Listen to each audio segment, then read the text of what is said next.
За сайн байцгаана уу, шинэхэн бичлэгтэйгээ тавтамаарай л. За би энэ удаагийн бичлэгэн дээр одоо Америкт нэг сар амьдрахад ямархан хэмжээний зардал гардыг бэ гэдэг талаар ярих гэж бодлоо. За би тэгээд ингээд нөгөө бүх гардаг зардлуудаа ингээд Excel дээр бэлдээд компьютероо аваад ирсэн байна. Тэгээд бас би энэ удаагийн бичлэгэн дээр яг өөрсдийнхээ ингээд бодит төлдөг мөнгөө нуугүйгээр ерөөсөө нууж хаахгүйгээр бүгдийг яг хэлэхээр шийдсэн байгаа. Тэгээд бичлэгтэйгээ хамт байгаарай. За хамгийн ихний буюу одоо хамгийн үнэтэй зардлаас нь эхэлчихье. Тэнд нь болохоор байрны зээл байгаа. Бид хоёр байрныхаа зээлэнд сарын $3250 төлдөг. Би нэрээ 3250 гэд яриад иж магадгүй тэр нь болохоор дандаа доллараар ярьж байгаа. Тэгээ тухайн үед нь ингээ нөө төгрөг рүү хөрвүүлээд энэ доор ингээд оруулаад бай. За 3250-д нь болохоор юу багтдаг вэ гэхээр зээл тэгээд байрны татвар тэгээ байрны даатгал бол орсон байгаа. Тэгээд уул нь бол бит хоёр анх байраа авахад 3215-аар нөгөө сарынхаа төлөлтийг тогтоолгож ирсэн байхгүй юу? Би тэгээд тэр нь яг энэ хിവэрэ байх юм болов гэд тэгсэн чинь манай дүүргийн татварын хэмжээ нэмэгдсэн гэд тэгээд жоохон өөрчлөгдөд 3250 болсон байгаа.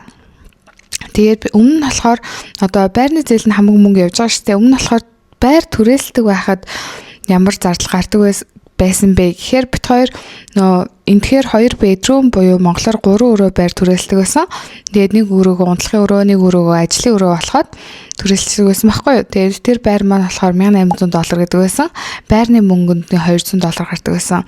Тэгэхээр ерөөхдөө $2000 түрээсэнд бол зардаг байсан. Гэхдээ одоо нөгөө нэг энэ Америкч амар олон мужтай мужаасаа хамаарад бүх ингээд юм юм өөр ахгүй юу? Одоо жишээ нь мужаасаа хамаарад ингээд нөгөө татвар нь өөр, мужтай ингээд өөр хуйлтай. Тэгээд мэдээж нөгөө том хотууд байгаа шүү дээ. Нью-Йорк, LA, Чикаго гонтер гээд том хотууд бол байрны түрээс нэлээд үнэтэй гэдэм билээ.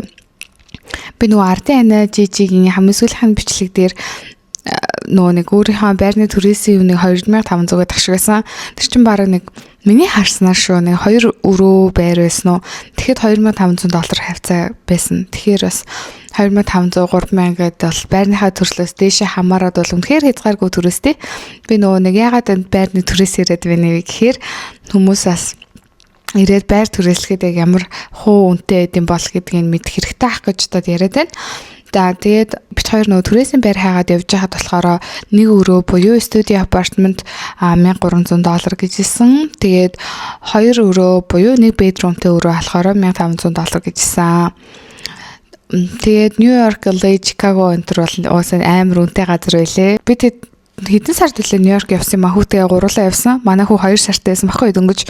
Тэгээд хөрхий гадаа амар хүүтэн салхитай. Тэгээд уйлж муулал. Тэгээд бид хоёр нөгөө хоол ресторант руу орж чадахгүй хөрхий буудлынхаа доотлын нэг тийм супермаркет шиг юмнаас заяа 2 сэндвич нэг ихлээр авч идсэн байхгүй юу. Тэгээд чинь $70 болсон гэдэг одоо амар үнэтэй. Зүгээр сэндвич тий. Тэгэхээр ер нь том хотуудаа бол нэлээд үнэтэй юм билий.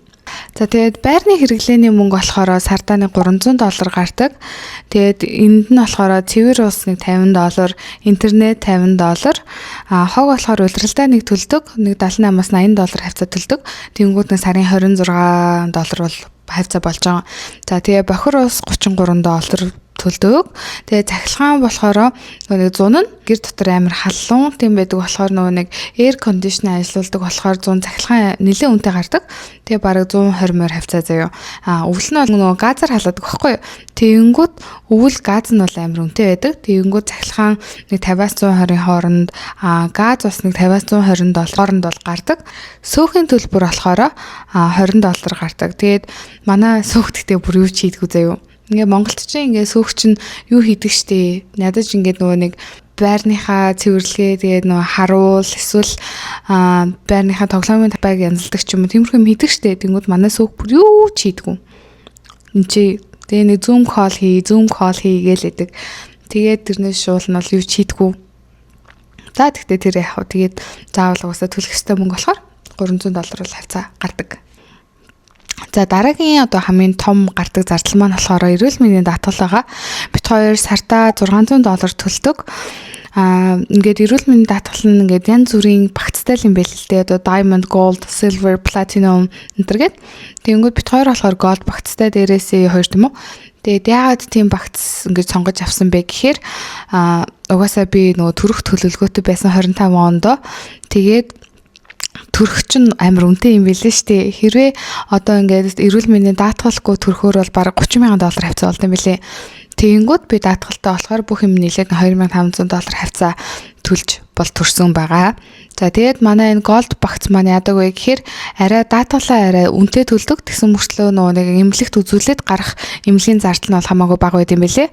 Тэгээл одоо ингээд энэ нөгөө хэмжээгээ сонгочдог одоо даатгалаа одоо илүү төлөх юм уу эсвэл эрүүл мэндийн нөгөө нэг эмнэлэгтээ илүү мөнгө төлөх юм уу гэдгээ ер нь бол сонгоол аачих юм байлээ. Хүмүүс нөгөө Америк гадаадад байж байгаа л тэгэл Монгол руу очихоор нөгөө баг кузов засвар хийлэгдэг штеп. Бүх юмаа засвал эрүүл мэндийн шинжилгээ хийлгээл шүдмүүдээ үзүүлээл амтуулаад тэгдэг. Тэгэнгүүт уул нь бол энэ хэрвээ ингээд даатгалаа төлчвөл угаасаа эрүүл мэндийн үйлчлэх нь бол амар сайн, эмнэлгийн үйлчлэгээ маш сайн. Тэгээд ер нь бол энэ даатгалаа төлөөд тэгээд санаа зовлтгүй өвдөж болвол санаа зовлтгүй өвдөживэл бол нас зүгээр байгаа байхгүй юу. Тэгтээ яг хин ч өвдгийг хүсэхгүй л дээ мэдээж. За тэгээд сая би 3 сард нөө шүдэ үзүүлсэн байхгүй юу. Тэгээд шүдэ цэвэрлүүлээ. Тэгээд миний нэг ломб маань амар сонирн болсон. Тэгээд би ломбо ер нь бол солиулсан. Тэгсэн чинь $80 орчим бол болж исэн. Тэгээд манай нөхөр болохоор нөгөө хактараа 2 хактараа авахулсан. Тэгээд $129 бол болж исэн. Эрүүл мэндийн даатгал төлж байгаа учраас. За даатгалгүй бол тэгээд 4-5 мянга гэлээ хязгааргүй үнэтэй болчих واخ. Би нэг найзаасаа сонссон. Тэгсэн чинь Америкт нөгөө нэг ухаан алдаж унаа. Тэгээ нөгөө 911 дуудсан юм байна л да. Тэгсэн чинь бараг $40,000 гарсан ч гэлөө амар үнэтэй. Тийм болохоор ер нь бол даатгалтай байвал санаа амар тий. Гинт бас яачих юм бэлээ өвчин чинь хэлж ирэхгүй хийч ирдэг шүү дээ тий. За дараагийн манай хамгийн том зардал болохоор машины зээл байгаа. Машины зээлдээ сарын $500 төлдөг. Энд угаасаа чи машингүй бол хинч биш, чи хаашаач явж чадахгүй, юу ч хийж чадахгүй чи хүн биш заяа. Бид хоёр дундаа нэг машинтай. Тэгээд тэрнийхээ зээлийг төлөө явж байгаа. Би уул нь бас яг өөрийн гэсэн тусдаа машинтай олчвол бас хүн болчмоор байгаа байхгүй юу. Тийм. За тэр яг анх ирээд бид хоёр машинаа угаасаа авсан. Тэгээд 2 жилийн өмнө гэсэн үг байхгүй юу. 2 жилийн өмнө аваа тэгээд урьдчилгаан мөнгө бага байсан. Тэгээд тэр тухайн үед нөгөө хүн нас өндөр байсан. Тэгээд сарын $900 төлдөг байсан байхгүй юу. Тэгээд бид хоёр нөгөө байрны зээлэнд орох хэрэгтэй болоод сарынхаа зардлыг одоо багасгахгүй бол угаасаа төлж чадахгүй. Тэгээд тийм учраас сарынхаа зардлаа багасгаад бид хоёр машин руугаа $10,000 хийгээд тэгээд машиныхаа зээлийг refinance хийсэн. Тэр refinance нь юу гэсэн үг вэ гэхээр хуучин зээлийг нь зөв шин зээл аваад дарж байгаа л гэсэн үг. Шин зээлээ авахтаа болохоор бид хоёр арай бага хувийн хүүтэй зээл аваад тэгээ сарынхаа төлөлтийг $500 болгоцсон байгаа. За тэгээд машины даатгал нэг одоо машин ярьсан юм чинь машины даатгал болохоор 6 сарда $800 төлдөг. Тэгэхээр нэг сарын $133 төлдөг гэсэн үг. Машины даатгал бол заавал авах хэрэгтэй угаасаа амар эрсдэлтэй. Энд чинь угаасаа 130-40 км/цагийн хурдтай хурдны зам дээр явдаг. Тийм учраас маш эрсдэлтэй. Угаасаа машины даатгал заавал авах хэрэгтэй байдаг. Машин даатгалгүй бол болдгоо хаа. За тэгээд дараа нь болохоор бензин. Би өчигдөрхөн нөгөө нэг нөхрөөсөө асууж ирсэн. Тэгсэн чинь манай машин 100 км-т 17 литр бензин иддэг гэсэн. Тэгэхээр бид хоёр 7 хоногт нэг удаа банкад өргөдөг. Тэгээд нэг банкад өргөхэд болохоор $50 орчим болдог. Тэгэнгүүт сарын нэг $200 болж ин гэсэн. Тэгээд энэ ч нэрэ бензин литрээр биш нөгөө нэг галлоноор хэмжигддэг юм байлээ. 1 галлон чинь болохоор 3.8 литр хавцаа. Яг өчигдөр бит хоёр бензин зүрхсэн байхгүй. Тэгсэн чинь $2.9 болсон байсан. Тэгээд энийг нөгөө литрлөө ингээд хөрвүүлээд үзвэл 1 литр бензин энэ чинь 2747 төгрөг байна. Бит хоёрыг гэхдээ анх ирснээс хойш бензиний үн бол амар нэмэгдсэн. Гэхдээ хаяас $3.5 молроо болчдөг. Ер нь ихэвчлэн тийм байдаг байсан $3.5. $3.5 гэвэл 1 литр бензин 3315 төгрөг юм байна. Тэгээд бит хоёр нөгөө элейд бас нөгөө аялж явж байгаад машин түрээлсэн байхгүй юу.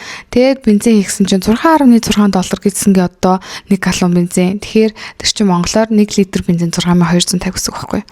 Ер нь бол том хотууд амар үнэтэй байл шүү манайхаа. Ингээд том хот руу нүгч байгаа бол айгуу тийм нөгөө мөнгө төгрөгөө бас сайн бодох хэрэгтэй юм байлээ. За тэгээ бензин сартаа $200. Хүнс болохоор би нөгөө өмнөх хөтөлбөрн дээр Costco Walmart Haul гэдэг нэг бичлэг хийсэн шүү дээ. Тэрэн дээр 10 хоногийн үнс 340 гэж байгаа. Тэгээ мэдээж одоо зөвхөн хүнснээс гадна бас хүн чинь гадуур хоол идэн хаяа кофе авч юу, хаяа амттай шимттэй юм авч идэн шүү дээ. Тэгээд жижиг сажиг сүв мүү тэгээд өөр бас жижиг сажиг дэлгүүрээс юм авна. Тэгээд тэгэнгүүт сартаа нэг ер нь бол 400-6 биш 7 хоногтой $400-600 болдог. Тэгээд дундчилж авч үзээ 500 гэж бодвол сарын бол $2000 бол ерөнхийдөө хүнсэнд дунджаар бит хоёр хэрэгэлдэг. Хаяа энэс бүр хамаагүй л үргэлжлсэн байдаг. Ерөнхийдөө бол гадуур хоол идэхээр амар үнэтэй болчдөг. Угаасаа би тэгээ одоо бүр гэрийнхээ хоолноос үнэхээр залхаж байна. Уул нь бит хоёрын 7 хоногт нэг л удаа гадуур хэрвээ хоол идвэл иднэ, идэхгүй бол идэхгүй. Гэхдээ сүүлийн үед нэх уул нь гадуур хоол идэхгүй байгаа. Тэгтэл манай зардал ерөөсө буурахгүй байгаа заяа. Тэгээд нэг сарын $2000 болчдөг. Би нэр гэрийнхээ хоолноос одоо амар үдэж байна. Монголд байсан бол сайхан тэгэл гадуур дуртай юм авч идээлээд. Тэнгүүд эн чи жоохон гадуур хоол идэхээр шууд амар үнэтэй болчиход идэг байхгүй юу? За өөр бас бусад зардлууд мэдээж гарна. Тэрэнд нь юу орох вэ гэхээр мэдээж хувцас эсвэл нүүрний юм бас дуусна шүү дээ. Нүүрний будаг муудаг, нүүрний тос юм хүмүүд бүгдээрээ дуусна. Тэгэнгүүт одоо хүүхдийн маань хувцас хүртэл хүүхд маань өдрөөр өсөж байгаа. Тэгэл хүүхдээ дахиж шинэ хувцас авах хэрэгтэй байдаг ч юм уу. Тэгээ би тэрнийхээ зардлыг болохоор нэг $100-200 сартаа хэрэгэлдэг гэж үзэж байгаа байхгүй юу. Яг хөө энэ бол амар бага мөнгө тавьж байгаа л да. Боддоор бол энэ бол арай жоохон үнэтэй. Гэхдээ бас хаяа бас нүрний юм дуусахгүй сар гэж бас байна. Тэгэхээр нэг дунджаар нэг $150 болж байгаа. Сарда. За тэгээд дараагийнх нь хамгийн амар зөв цэцэрлэг. Цэцэрлэг нь ч амар үнэтэй. Одоо бас он гаргаад нөгөө хүүгээ цэцэрлэгт үгээгээ бит хоёр ярьж байгаа байхгүй юу.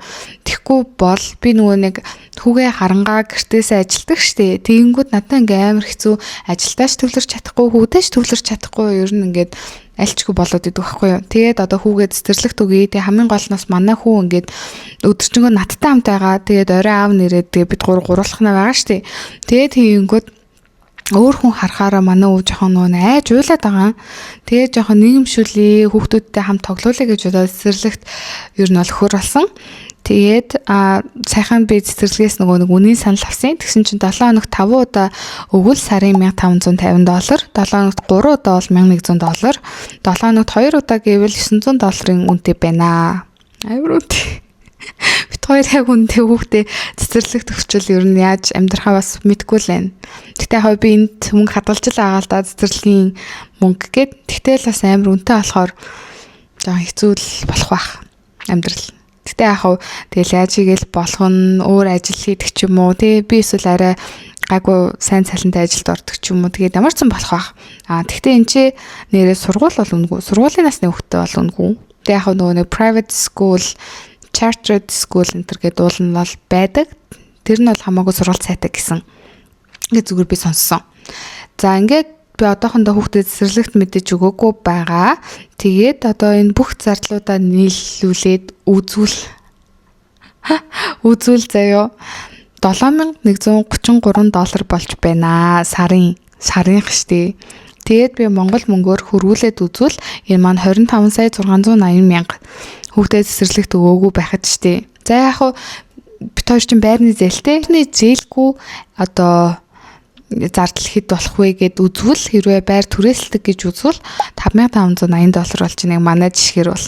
Тэнгүүд тэр чинь 20 сая 100 юм байна монголоор. Тэгээд бас хэдэн хүүхэдтэй байна. Тэгээ хүүхдээ цэцэрлэгт хэдэн хүүхэдэн цэцэрлэгийн насны хүүхэдтэй гэдгээс хамаарат тэгээд нэг хүүхдээр 3 сая төгрөг шууд хэрвээ 7 хоног 5 удаа хүүхдээ цэцэрлэгт өгнө гэж шууд 5 сая нэмчих байхгүй. Тэгэхээр нэг 29 сая 30 сая хавцаа ерөнхийдөө цэцэрлэгт өгвөл бол гарахаар байна. Тэгээд хэрвээ байр түрээсэлдэг тэгээд хүүхдээ бас цэцэрлэгт өгдөг бол нэг 25 сая хавцаа зардал бол гарахаар байна. Тэгээд ер нь бол энэ чи амьдрах амар үнэтэй.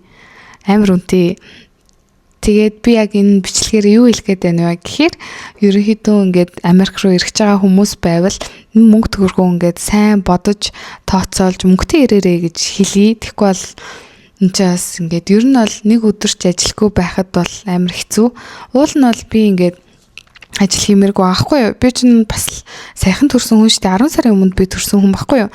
Тэгээд тэгэнгүүт Монголд чинь декретний хугацаа чинь 3 жил байдаг те. Тэгээл сайхан Монголд байсан бол декретнийхаа мөнгө аваад сайхан гэртээ хүүхдтэйгээ өдөрт гоё хоол ундыг хийж өгөөл гоё тухтайхан ингээд тэг ядаж хичээл ном заагаад бижмар авахгүй. Тэгэнгүүт энэ чи юмнууд 8 үнэтэй болохоор бит хоёр ингээд нэг хүний цалингаар ерөөсөө амьдарч хүрхгүй зав ягаад ч хүрхгүй.